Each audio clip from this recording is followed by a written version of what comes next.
Good evening and welcome to Gibson's Bookstore Remote. I am Elizabeth, the events coordinator for Gibson's Bookstore, and I am joined this evening by Dr. Lloyd Sederer, and he is in conversation with Dr. Andrew Chen. Gentlemen, thank you for joining us. I will say to our audience at home that Dr. Lloyd's book is available from Gibson's Bookstore. That is InkStained for Life, Coming of Age in the 1950s, A Bronx Tale. Thank you for supporting Gibson's Bookstore. Small businesses, indie bookstores, we will throw out there that October is the new December. Shop early to avoid shipping delays or shortages. So with that, gentlemen, I will hand it over to you. Dr. Chen, I believe you had an introduction. Good evening, everyone, and thank you all for joining us in this conversation with Dr. Lloyd Sederer. I'd like to first give sincere thanks to Gibson's Bookstore for hosting this Zoom webinar, as well as you all for taking time out of your busy lives to spend some time with us this evening. So Dr. Sederer is one of these rare, driven individuals who has had an amazing life and career. And honestly, we could probably dedicate our entire allotted time to his accomplishments. But most notably, he continues on as adjunct professor at Columbia, where he is the director of Columbia Psychiatry Media. He was the medical director and executive vice president of a Harvard teaching hospital for years, and for 12 years was the chief medical officer for the State of New York Department of Mental Health. He has served as the Director for Clinical Services for the American Psychiatric Association and led disaster responses for the 9/11 and Hurricane Sandy tragedies. He has been named Psychiatrist of the Year by the National Council on Behavioral Health and was a scholar in residence for the Rockefeller Foundation. It is my distinct honor to be speaking with Dr. Sederer today regarding his 13th book, InkStained for Life, Coming of Age in the 1950s, A Bronx Tale. Dr. Sederer. Thank you, Andy, and it is a pleasure to be here this evening with you, and thank you, Elizabeth, for entertaining the idea of this evening. I walked in cold to the store in Concord a few weeks ago, and they said, "Oh, you have to contact Elizabeth," and now here we are. So I'm going to start with a reading. I'm going to read the first chapter of my book. This is what the book looks like. It's called InkStained for Life. And the first chapter is the anchor chapter. It's the title of the book as well. This will take 5.5 minutes. Chapter 1, InkStained for Life. Early on weekend mornings when I was 8, my father would shake me out of the kind of deep sleep only children seem to enjoy, to get dressed and drive with him from the Bronx to the suburbs to work in the stationery store that the family owned. I could find no escape. Some mitigation arrived after a few hours of tiresome tasks in the form of a runny bacon and egg sandwich from a nearby deli washed down with cold orange juice. My first task on those Saturday and Sunday mornings was to put together the New York Times, Daily News, and Herald Tribune for the customers who started streaming in at about 8 a.m. Saturday wasn't too bad since it was mostly a matter of unpacking the bundles that had been hurled into the store doorway from a passing truck. But Sunday was an ordeal. As many as 10 weekend sections had to be lined up on a makeshift counter, put inside one another, stacked, and moved to the front of the store. Newspapers are dirty things with ink that finds its way onto your hands, face, and clothes. The magazine, the business and travel sections, the weekend review, sports, and all those ads rubbed off on me in more ways than one at that Westchester stationery store across from the train depot. The business was called Depot Stationers. My younger sister got to stay at home with my mother, showing up much later, maybe bringing lunch. I would also imagine the boys in the rich neighborhoods that surrounded the station watching cartoons and on a course to a good life while I was destined to put together the papers. After the papers were done, there were floors to be swept, shelves to be dusted, and inventory to be stocked. When I was 10, I graduated to the cash register, but only after the chores were finished. I could add items in my head quickly and accurately, and some customers would marvel at my skill. A New York Times, Daily News, a magazine, 2 birthday cards, a pack of cigarettes, and some gum? Easy. That'll be $2.85. On my breaks, which meant no one was waiting or my father wasn't watching, I read comic books.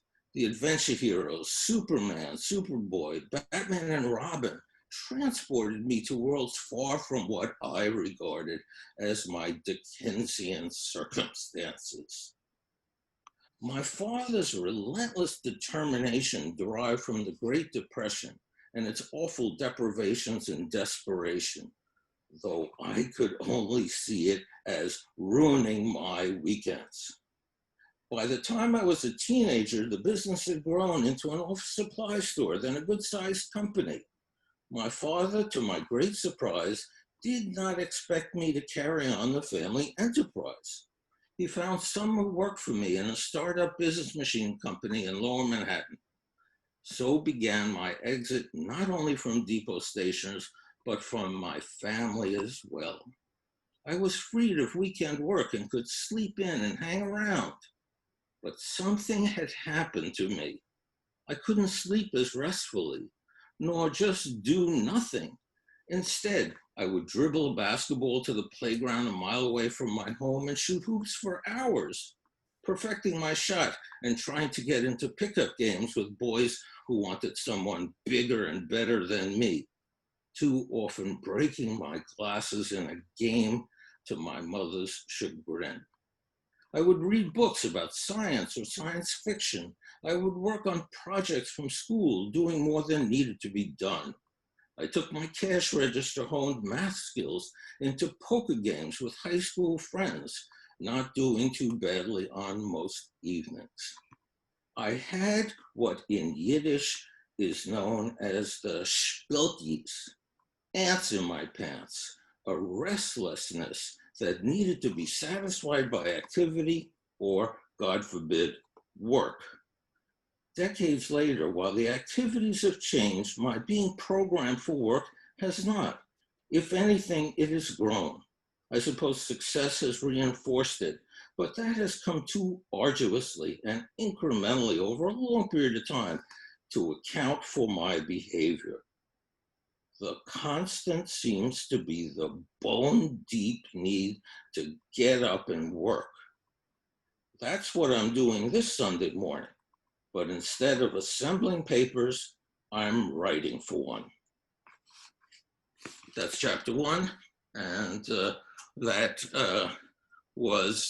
story was published in the New York Times as an op-ed some years ago, and that got me going on this kind of work, but it was 8 years later before I got to write more stories. InkStained for life. Well, that's wonderful, Lloyd. So, tell me, you seem dedicated early in life towards a life of business. Certainly it was in your family and they had some success with it. So how did you get from, as you mentioned later on in the book, selling fireworks illegally in the Bronx to the mental health thought leader that you are today? It's a great question. And I think the chapter begins to answer it. I was restless. I always needed something different and something more difficult usually. And I found that progressively through work and writing, and there was no insistence, no pressure from my family to stay with the business. And I soon was on to other things, and then I was in medical school, and that path. Yes, well, I find it fascinating that at several points in the book, you mentioned that you did very well on placement tests, some of which you had no idea why you were taking them. And in fact, you were able to enroll in the prestigious Bronx Science Academy. And at that time, you somehow changed from a decidedly business bent to pursue more academic endeavors. How do you think your experiences as a youngster influenced your career path? Well, science was a factor, and back when I was a boy, they just would give you these random tests. They might take an hour or two, you didn't know. And there was no such thing as a tutor or classes, all the kind of stuff that goes on today. So I took these tests, and it got me into I did junior high school, 3 years, what it was called then, in 2 years rather than 3. And then I took some tests and I got a letter saying, you're invited to come to Bronx Science. And going there was, my experience was, boy, there's really a whole nother level of thinking, of creativity, of complexity. And I loved it. And then I was hooked. So it's interesting because you say that your family was decidedly in business, although they didn't pressure you to follow the family business. And you joke that every Jewish mother wants her kid to be a doctor. Now, I will tell you in Asian circles, that's probably true as well. But did your family hold a lot of sway over your career path, and how so? Well, now I have to act like a psychiatrist, Andy, and I have to ask you whether your family had a role in fashioning your entry into medicine, and because you're the son of immigrants from Taiwan. What was that like? What was your experience? You turned the tables on me, huh? Well, so my parents emigrated to this country in the 1960s to pursue graduate education. And I don't know that they were specific about me going into medicine as much as they wanted me to do something professionally. Certainly they instilled in me a good work ethic, a good sense of academic responsibility. But they never really pushed me towards medicine. That was an interest that I developed later on in life. I played a lot of sports in high school. I took that to the college level, and it wasn't probably until residency and especially my sports medicine fellowship that I really began to develop an interest in care of the elite athlete. And, it's interesting, you talk about immigrants. I know for me personally, there was a sense of restriction, but I realized at some point that it was more of a personal sense of restriction rather than a true restriction placed upon me. And once I was able to get past that, I sort of, worked my way up the ladder from the U.S. ski team to becoming medical director of USA Nordic. And it's been a wonderful, wonderful journey for sure. But this is more about you. So I'm going to turn this back to you. Your professional career has existed. You were properly introduced. You are the chief medical officer of the United States Olympic ski team, and that's how I met you. I had injured my shoulder, and I was here in New Hampshire, and friends at NYU, where you trained, said you should go see this guy in Franconia. And I did, and that's how we met, not too long ago.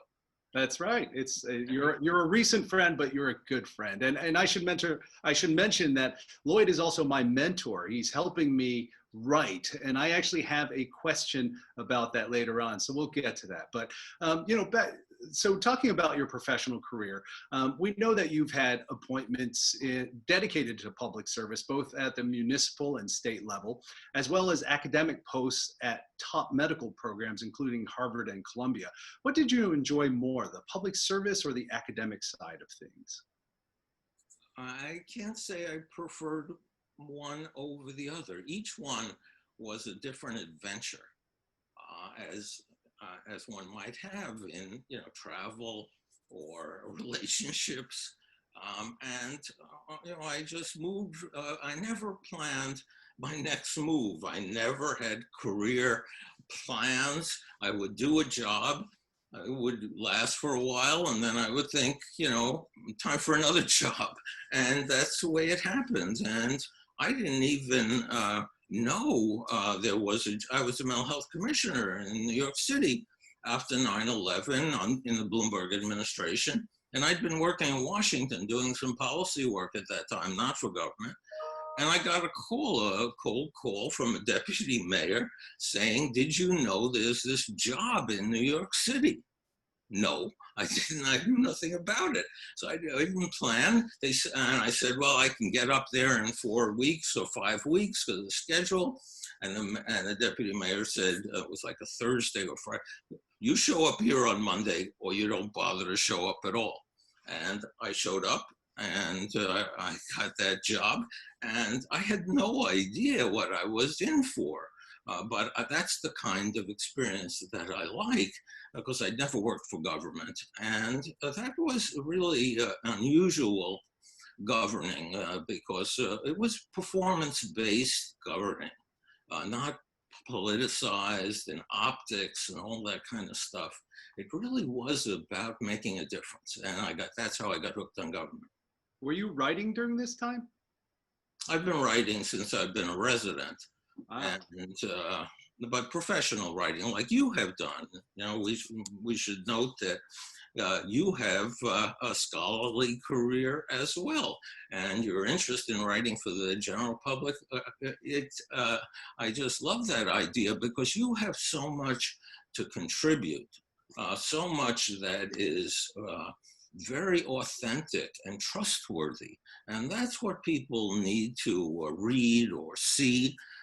Because there's just too much garbage in the media today. Yeah, so, you know, this is a perfect lead into the fact that you teach a very interesting course at Columbia for medical professionals to learn how to write for the lay public as opposed to technical or scientific writing. So for those of us who have the dream of entering into writing for the lay public, what is your process for writing, and do you have any pearls for us wannabe writers? Well, let me just say a word about that transition, because I've done this for 17 sequential semesters, or years, something like that, that almost without exception, and these are really smart, you know, scholarly people like yourself, almost without exception, their biggest problem is that they write as they were socialized in their field. So they talk in jargon, they talk in technical terms, dense sentences, paragraphs that run on and on. It's unbearable. And that's their enemy. That's the biggest enemy that has to be overcome. And we do that in a workshop format. So just so you all know, Lloyd isn't, he's humorous, but he's not the kindest editor. I had written something that had a statement about drinking milk, and he says, no, I think the sentence said, consume milk. And he said, consume milk in the sidebar. What else are they supposed to do with it? Lather it on their bodies? And in a later sentence, I said something about the amygdala, and he changed that to brain pleasure center. He said the public is going to think that's some sort of lizard. So he's humorous, but not the kindest when evaluating my writing. That's for sure. But I do appreciate everything that you remembered it though. So that's what counts. Yes. So, you know, your professional productivity has been very impressive. But let me say one more thing about writers, which because and this builds on a total misrepresentation of a quote from E.L. Doctorow, and then a comment from my only writing teacher, Bill Zinsser. But Doctorow made an analogy some years ago between writers and drivers. And I changed that, and with all due respect. And I think that there are two kinds of writers. There are those on a dark and rainy night on a highway, proceed very carefully, prudently. The head beams are on, the washers are going crazy. That's one kind. And then the other kind is the driver under those same conditions, who hurtles down the road, doesn't even have headlamps on. The washers are just in place. And though there are, I think, two kinds of writers in that respect. Some, like the first, are very prudent, they plan, they outline, they write, they rewrite, whereas I'm the other. I just go forward. So I'm not a good example because either that works or often it doesn't. Okay. So, you know. And the second one, this is from my teacher, Bill Zinsser, now deceased, who was a phenomenal journalist and writer. His most famous books are On Writing Well and Memoir. He likens writing to being a writer to being a plumber. A plumber doesn't get up in the morning and ask, am I in the mood to fix a toilet? Am I in the mood to fix a leaky sink? The plumber gets his tools and goes to work. And writing as a craft was what he emphasized. And so you don't ask, am I in the mood? Am I too tired? You get your tools and you go to work. Okay, so speaking of work, I know you've had a life's worth of hard work, and certainly you've had numerous work hats and medical hats, and you've written countless scientific articles and pieces for the lay media. You've now written 13 books and have come up with novel ideas and theories both in the medical and lay literature. What really inspires you to do all this? What propels you to keep pushing that bar? A good friend of mine, a writer, she described my state, and that of many writers, is like having an itch that needs to be scratched. And I've been writing since I was quite young, and I just need to do that. It's a source of oxygen for me. It's a way of my finding what I'm thinking, which I may not be aware of. And I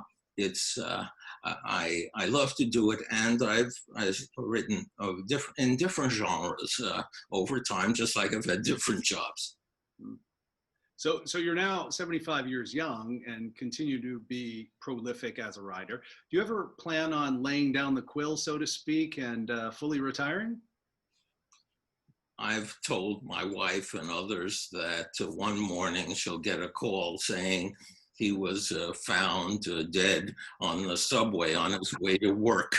And because I can't imagine retiring, I just imagine doing different things. And in the past year or two, I've moved away from government towards more public health oriented for-profit companies, .coms. And it's just thrilling because the movement, the speed and the decision-making that can be achieved in order to succeed is very exhilarating, as opposed to non-Bloomberg government, where it's just often a lot of plodding and waiting, and I'm tired of that.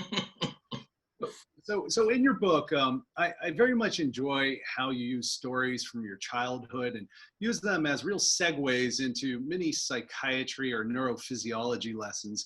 And yet the book ends just as you're coming of age and really into your own skin. I'm really anxious to hear what happens to young man Lloyd as he develops his sense of purpose and really becomes a professional. Do you have any plans to write another book that will recount your later experiences in life and bring us up to date? Well, this book, InkStained, is set from the time I'm 8 years old to 17 when I complete high school. And so those are the coordinates of memoir, time and place, New York City, particular time in your life and in the country's life. And I have become hooked on memoirs. This is the first one I've written, and as you point out, each story is matched by an essay that explores the theme, gives some psychological insight, social insight, science. That's how I write. And the topics are quite varied on the essays because the stories are. So there are essays about families, about family businesses, about intelligence, about enterprise, about rich people, about Jewish people. So that's what the essays are, and they mean to develop the theme or the message from the story, and that's the structure of the book. And to finally answer your question, when a book is in production, there are a lot of interruptions because you send it in and then they fuss with it and they want you to do this with it and that, and months can sometimes go by. And I have that itch, so I started writing my next book, which I'm about 2/3 done with, but I will not tell you what it's about. But it is about another era in my life, later, not at 17, but later, and with a public presence at that time. And so that's why I don't want to refer to it, because I'd like it to just come out and surprise. Wonderful. I'm looking forward to it. So two last questions. They're both softballs for you. So, from going to school at Bronx Science and mucking stalls and coops in the summers and having a very productive academic and public service career, your life seems to have been very focused on hard work and productivity. What is it that you do for fun? Is it writing, or do you have other pastimes? Well, writing, I wouldn't say writing is fun. Writing is a pleasure for me. It's a need that I have, and I take a lot of pleasure from that. But when I was a little bit more your age, I used to play a lot of sports. I've actually downhill skied on 3 different continents. Last year, my wife and I completed a ancient pilgrimage trail, 1,600 kilometers, that starts in South Central France and then proceeds west through northern Spain, the Santiago de Compostela pilgrimage trail. So we, I like those, because that's a journey in a way for body and mind, because when you walk 8 hours a day, you have a lot of time to think, and that I like. So yeah, I still do things for fun, but I had to stop playing sports and skiing, just too many injuries. Yeah, absolutely. Okay. And finally, when in formulating this book, you undoubtedly had to really retrospectively evaluate the events of your lives, the topics of those stories, and how it has impacted who you are today. If you could go back in time and give yourself one piece of advice, what would it be? I think I believe in a fated life, and I can't give myself advice. I don't follow it anyway. I don't make any plans around career. I don't know what my next book's going to be until I've finished the last one. So I don't know what advice I could give, but I do believe, and I try to represent this in the book, that there's an arc to our lives, that what our experiences are as children, bad and good, carve into us, etch into us beliefs and values, and they herald what's ahead. So my experience in those chicken coops and at science and so forth, all in a way fashioned who I was and who I am, my family, whom I dearly love, and gave me the kind of opportunity that I believe you talked about earlier. So I can't answer that question, because I would, if I tried to answer it today, I wouldn't know about me. Well, certainly we wouldn't want you to go back in time and change anything, because then you'd probably be a different person today. But thank you very much. That was a wonderful book and a wonderful discussion. Elizabeth, I know there must be some questions from the audience. Thank you, Andy. Thank you. There are indeed. Let's thank you very much. So I will remind our audience, if you have questions for us to ask, go ahead and click around, find the chat sidebar or the Q&A function, type the questions in, and we will be asking them. InkStained for Life is available from Gibson's Bookstore. Our first question comes from Ingrid from New York City, and she says, the story of your work at McLean was so impressive, both in the scope of your task and in your success. How did it feel to be facing that task and then to be in the midst of it? Stressful, exhilarating, both? Every job I've had from early on has been that type of job where a storm is on the horizon. Things have to be changed. Otherwise, that hospital, for example, would have gone out of business. Harvard Hospital, 180 years old. Those are the situations I like to be in, and where I think I wind up contributing. That it pulls it out of me, and I love those circumstances, even though for the first 5 years it was a nightmare because of the kind of change that was required. So looking back over your professional career, what would you say is your greatest professional achievement?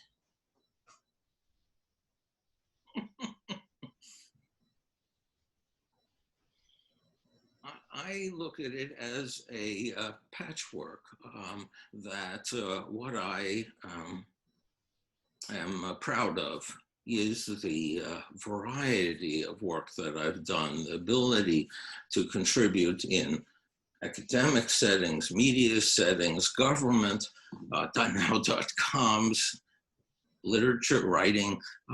It's that patchwork that I am most proud of, not one or the other.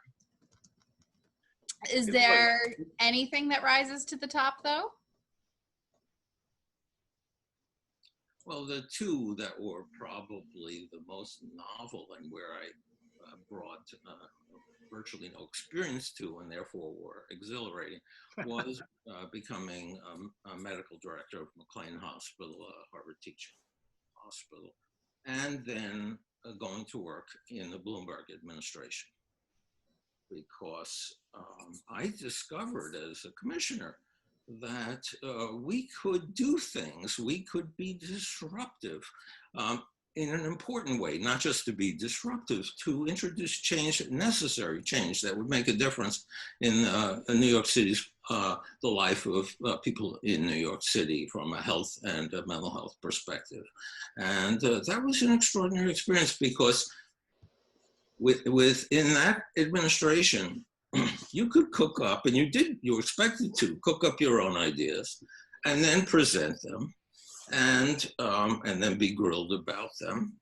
And then you would get the nod if you had thought it through well enough about what the problem was, what the solutions you were going to introduce, or how you're going to do that, how you're going to measure it, all that kind of stuff. And then you do it. And then, of course, there would be this attack on me or my office from people who were affected, who had contracts or were doing things in a way that was not good enough, not in terms of the science of, let's say, taking care of kids with developmental disabilities. And then when that attack came, the mayor's office and the mayor's chief of staff, who mostly handle that stuff, backed you. I never had to back off because a very important person, a senator, called advocating for some organizational person. I never had to back off once. And that was what got me hooked on government. That was the thought that you can make a difference and you don't have to back off because of political reasons. So to flip my question around, what is something that still disappoints you from years past, from previously in your career? That I never got to play professional basketball. My next question is for Dr. Chen. You are a physician of the body and the Olympic ski team, what are some of the psychological challenges that the ski team might be facing? Actually, that is a great question, because most team doctors, I would say, are orthopedic sports medicine doctors. And residency and even fellowship really gives short shrift to training in those areas, yet it's vitally important for performance. It's vitally important for recovery from injury, getting an athlete back in the right mindset. I have to say, we probably do a very poor job of it, which is why, thankfully, there are sports psychologists and psychiatrists who specialize in these fields, because we usually punt. I was just going to ask Lloyd, one thing that I really like about my job is the episodic nature of it. In other words, someone comes in having torn their ACL, we fix it, and they get better. And then we don't see them until the next injury. But that's really nice, because for me, it's a short sort of interlude with that patient, and then they kind of go away and we're on to the next case. For Lloyd, how did you get involved with psychiatry, knowing that it's not something that's as easily solved as fixing the ACL? Obviously it's something that takes time. It's something that takes developing a relationship, and I'm sure that doesn't happen fast, nor does treatment occur in a very expeditious way, correct? I don't think you're giving yourself enough credit here, Dr. Chen. I don't think it's an easy thing to fix an ACL so somebody can go back and, bound down a steep mountain or I mean, these are really exquisite skills, and they're different. And I liked being with patients a lot. And I spent the first 30 years of my career taking care of patients directly or running services. And there is something about watching people recover their lives, rebuild their lives, and make for a better life. And that you've played a little role, but you played a role in that, and you witness that change, which I think is very hope inspiring, because you come to realize that people can change, people can get better, and they can have a life that they want, a life that is more with relationships, contribution, dignity. To me, that's what my experience was. It's interesting you say that, because I have seen a lot of athletes emerge from injury with a greater sense of purpose, a greater sense of resolve, understanding who they are and the fact that they're mortal. So many of the athletes that I work with who have never been injured, they sort of assume that they're never going to be injured and that life is always going to be easy and good and all they need to do is train. And I'm not diminishing that role, because obviously it's incredible to be an Olympic athlete. Nonetheless, some of them, after they get injured, they seem to be mature. In the span of 3 months, they've matured tremendously, because they understand their injury, they understand what they need to do to get back from it, and it really heightens their resolve. So I do agree with you. There is a fair amount of psychology that goes into all of this. Yeah. People can find their purpose in all kinds of ways, and that's, I think, what we all want, is a life that is purposeful, a life where we make a contribution, however small, that a life that we can take some pride in. That and often that is a result of all kinds of bumping your nose and tripping and falling or getting fired and things like that, because those do ground us into a better understanding of who we are and what the world is about and how to do better next time.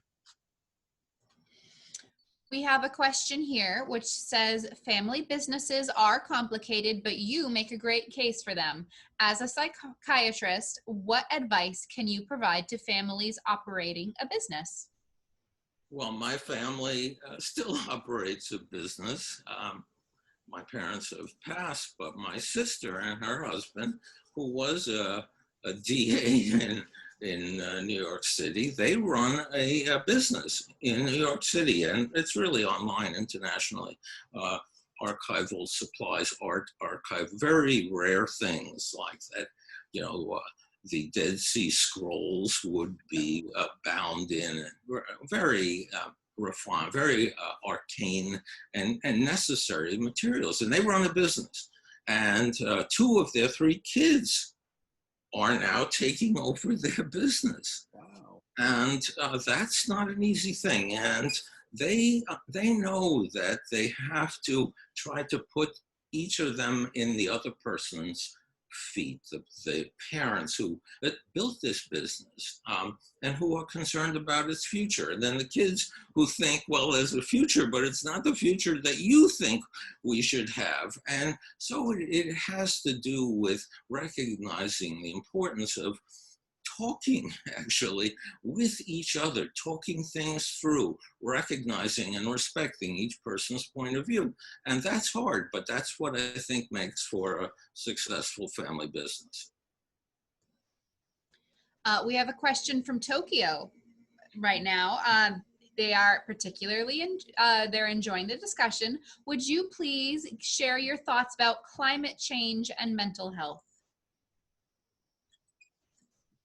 I'm no expert on this. Maybe we should ask Dr. Chen as well.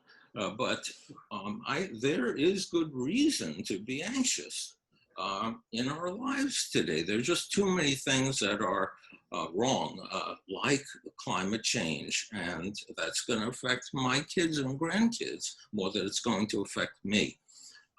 And then, of course, COVID. I don't think we have been as disrupted as a country since World War II, to the extent that COVID has disrupted this country. So if you feel anxious, I'm a psychiatrist, I will say to you, that's normal. It was like the experience of people after 9/11. They experienced a lot of distress, a lot of anxiety. And we would say, that's a normal response to an abnormal situation.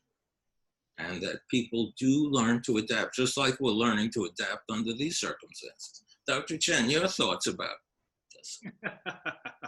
Well, I was just remarking on how, you know, in your book, you talk about a lot of public health issues, not just psychiatry, but public health issues. And it's interesting to note that the field of psychiatry and public health they're coming closer and closer, because when you look at crime, for example, there's a lot of mental health issues with crime.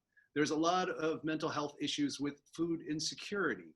And so it's interesting how these fields are becoming closer and closer together, and you and your experiences seem perfectly poised to really address these issues, having been in government and address mental health from a public health standpoint, as well as being a psychiatrist and addressing individuals' problems.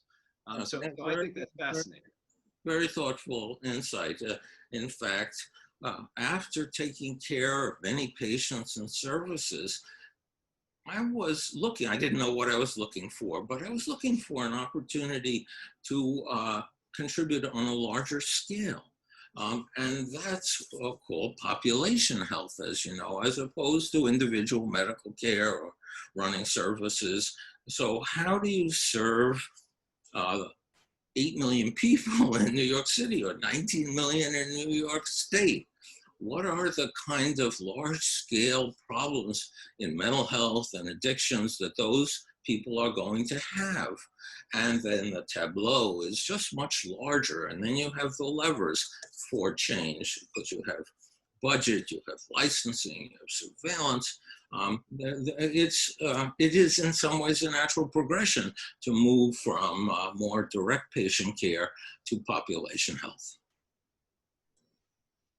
We have a question from Janine who asks, do you have any healing words for us to power through this election and COVID?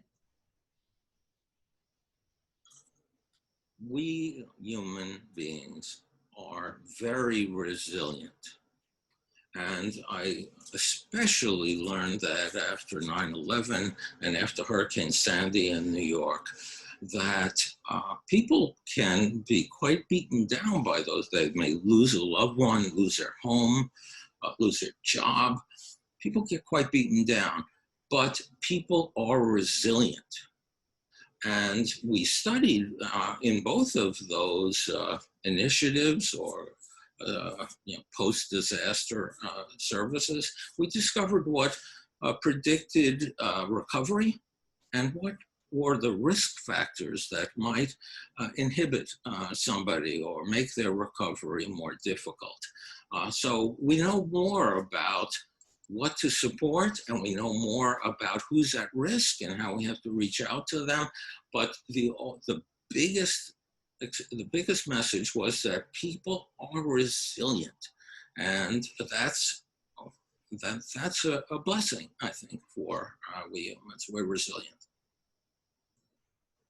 Ingrid asks, would you ever consider writing about your experience on the Camino or other travels? And have you ever written about your travels in the past? I did write with my wife an article about the pilgrimage trail, Santiago de Compostela pilgrimage trail. And I may have written some others, but that one was about adventure. And I've written a set of unpublished stories about rural France and where we've spent a lot of time. Rural France, not Paris, rural France. And that, I learned so much. It was, and it means you have to learn another language, and then you need to become part of a community in order to understand what life is like in a village, of 500 people in the mountains, the Pyrenees in France. There's a lot that of adventure, if you will, I've had, but I have not written that much about it. Most of my adventure is my work. So we have just about enough time for each of you to leave us with one final thought. InkStained for Life is available from Gibson's bookstore. Any words of wisdom from each of you, doctors, to share with our audience? Well, I just wanted to tell everyone that when Lloyd asked me to read his book, I had no idea what I was getting myself into. But it is a fantastic read, particularly if you're one who has an interest in not only hearing his stories, but as he says, he uses his stories as an introduction to an essay. And I think that that's just absolutely brilliant. I learned so much about the field of psychiatry, which I never really, quite honestly, thought about before, other than the requisite rotation I had to do in medical school. But it's a fantastic read, so I encourage all of you to go out to Gibson's, purchase this book, and read it. It's a fantastic book. Thank you. And that's indeed the case. And I've been asked that question in many circumstances by many people, particularly in distress. And I'm a big fan of Winston Churchill and his writings. And Churchill said, during the dark days of World War II, never, never, never give up. And that's my motto, because I've, had some tough times, just like everybody. And I think what we need to understand or need to find in ourselves is that capacity to never, ever give up. Well, thank you very much, each of you doctors joining us. Again, this has been Dr. Andrew Chen joining us in conversation as we discuss Dr. Lloyd Sederer's InkStained for Life. Gentlemen, thank you so much, each of you, for joining us. I hope we will see you in person in the store someday in the future. To our audience at home, thank you for joining us this evening. Have a great night, everybody. Thank you. Be well.